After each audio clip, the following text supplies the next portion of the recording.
بسم الله الرحمن الرحیم. ګرانو مینوالو،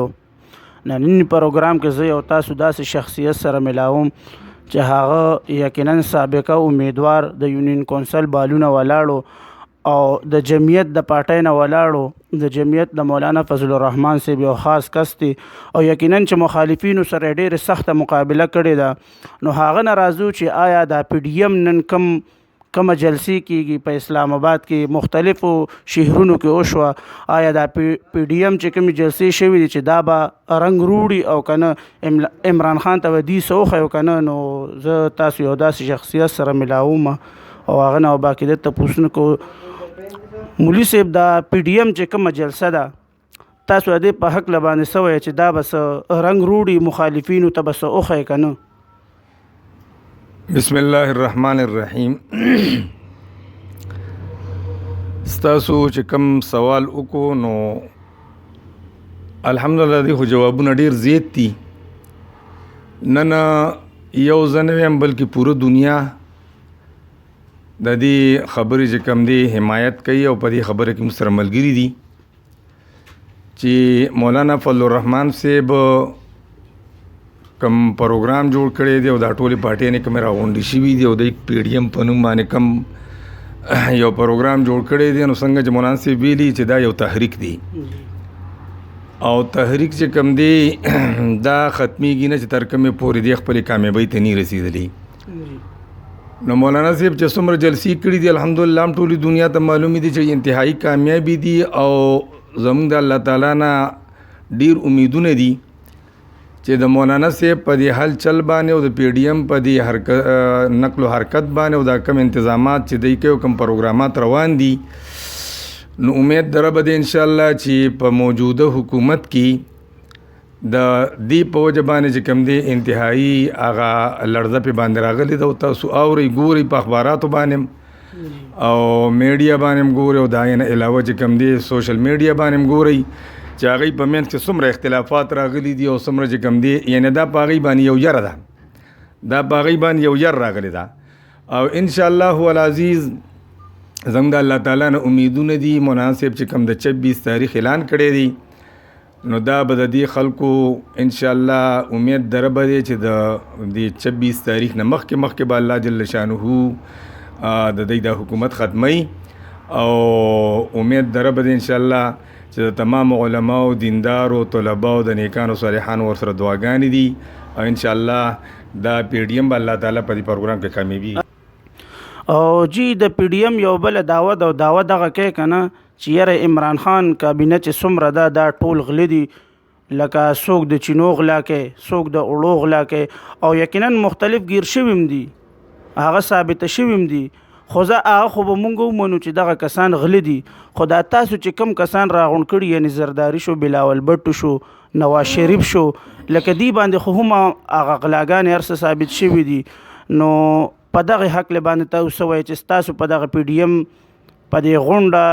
لکه پارټیانو کې شامل شوي نو د هغې وضاحت را سره لږ وکړئ.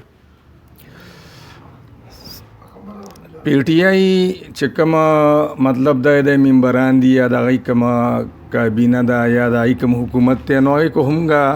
هغوی باندې الزام نه لګو بلکې پوره دنیا ته ښکاره شو، پوره دنیا ته پته ولګېده او بلکې هغوی په خپل هم چې کوم دی د هغوی لیډر عمران خان په خپل هم دا خبره تسلیم کو بلکې د خپلې خولې نه هم دا ووته چې ما سره صحیح ټیم نشته دی.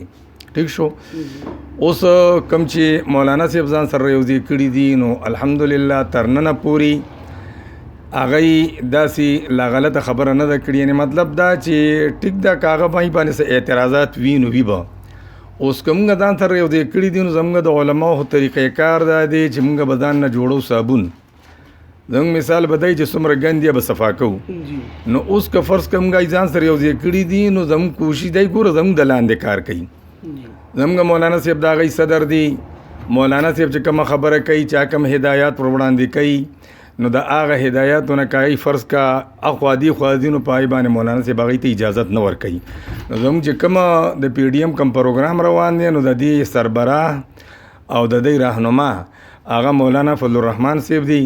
او مولانا فضل الرحمن صاحب چې کوم دی هیڅ کلم یعنی غلط حرکت او غلط خبره نه کوي او نه به د پی ډي ایم والا ملګري د هغه نه چې کوم دی غلط حرکت وکړي. نو په دې وجه باندې مطلب دا زموږ امیدونه دي چې آینده کې به انشاءالله د دې نتیجه هم ډېره بهترینه راوځي. بل مولانا صاحب یو سوال دا دی که نه چې لکه خبره خو دا مشهوره ده چې یاره د چا حکومت وي نو مولانا صاحب بس هم هغې سره وي، خو یو واحد دا حکومت دی که نه چې دی کې مولانا صاحب دی حکومت سره څه مرسته نه کوي، نو آیا وجه دا کیدی شي چې مولانا صاحب پاس شوی نه دی که نه د څه سیټ اپر ورته نه دی شوي یا څه نوره وجه کیدی شي، نو په دغه هکله باندې لږ خبر تفصیل سره راکړئ. مولانا صاحب ته خو د سیټ د آفر پورې چې څومره خبره ده نو مولانا صاحب ته خو ډېر ځل داسې یعنې ویلې شوي دي چې یاره موږ ته له حکومت کې ځای درکوو، مونږ چې ته کومه عهده غواړې عدل درکوو، خو لیکن مولانا صاحب دوی سره چې مرسته نه کوي نو په دې وجه باندې ورسره نه کوي چې یو خو دا حکومت راغلی دی د پیریانو په ذریعه باندې، هوایي راغلی دی، نه اوټ استعمال شوی دی، نه د اوټ چې کم حق دی هغه حق استعمال شوی دی، حق اوټ ته حق ورکول پکاري هغه نه دی استعمال شوی، او مطلب یو پیریانو چې کم دی به داسې هوایي غونډه کې راوستی دی او مطلب دی حکومت جوړ شوی دی، اوس هغوی له د حکومت د چلولو چلم نه وردي. بله خبره دا ده چې دوی په دې خپل حکومت کې بلکې چې راتلل نو د هغه وخت نه چې دا کوم پروګرام د دوی جوړ شوی دی نو هغه یعنی چې کوم لیکل دوی به کړي وي یا کومې وعدې دوی کړي دي چې رنګ به مطلب قادیاني چې کوم دی بیا واپس مسلمانۍ طرف ته راولو، کوم لیکل چې د سره په آئین کې شوي دي هغه به موږ ختمو او لکه وایي خو نه خو داسې ده او دغه رنګ چې کم دی یعنی د هر بېدینه سړي چې کم دی ملګرتیا کوي نو مولانا صاحب ځکه دی خلاف دي او مولانا صاحب ته الله جل شانه خپل یو حکومت ورکړی دی. اسی جی مولانا صاحب خو ویلو چې دغه عمران خان خو ویلو چې د مدینی ریاست راولم او نن لکه هغه کارونه ټول تشو کم چې دین او دین هغه ختم شو، نو د دغه په حق لبانه تاسو وایي نو د مدینې د ریاست نوم خو چې سړی علي نو په خپله په کار خدا ده چې هغه سړی دی په خپله د مدینې منورې د ریاست چې کومه وینا کوي د هغې قابل دی جوړ شي په خپله یو سړی مطلب دا دی چې هغه شکل صورت د هغه سیرت او صورت ټوله دا ټول چې دی نو د اسلام خلافي نو هغه به د مدینې منورې د ریاست نوم چې علي نو هغه شرم په کار دی په دې خبره باندې، ځکه د مدینې منورې د ریاست نوم چې علي نو هغه خلکو کړو چې هغوی ته صحابه ویلی شي، هغه یو بهترین نظام جوړ کړ، نبی کریم علیه السلام صحبت ای ته ملو شوی نو په دې وجه باندې دا نوم چې دی علي دا دی غلط علي او دا بلکې د هغې خلاف چې کوم دی په پاکستان کې داسې کارونه وکړه چې نن خلک وایي چې یاره دی خندا کړې ده د مدینې ریاست پورې خندا کړې ده دی. او بل چې عمران خان دا ویلو چې یاره د دې مولیانو دا طبقه وړه غونته کې ده، نو آیا دا حقیقت کې وړه ده او که نه په دې باندې تاسو لږ نظر واچوئ چې دا څه لوبه ده جي. عمران خان چې کومه خبره کړې وه چې یاره دا طبقه وړه طبقه دا دې نه مخکې ډېرو غټ کفارم مسلمانانو ته او د انبیا کرامو ملګرو ته هغوی ته چې کوم دی د وړو نسبت کړی دی او الله جل شانه د علماو طبقه وړه نه ده پیدا کړې بلکې دا ډېره لویه طبقه ده. مونږ ګورو د مولانا صاحب چې دا موجوده کمې جلسې او د پی ډي ایم نه موجوده کمې جلسې روانې دي او کوم پروګرامات روان دي نو که چېرې فرض کا دی دا واړه حسابوي نو چې وړه طبقه یې دومره مضبوطه ده او دومره لوی تعداد کې هغه خلک ورسره روزي او ټوله دنیا یې ویني نو که چېرې فرض کا دا طبقه غټه وي نو بیا به څومره وه نو دین اندازه لګي چې الحمدلله د علماء د پی ډي ایم نه اخیری توقع تاسو څه ده چې پی ډي ایم به څه رنګ وروړي، آیا حکومت په تبدیل کی که نه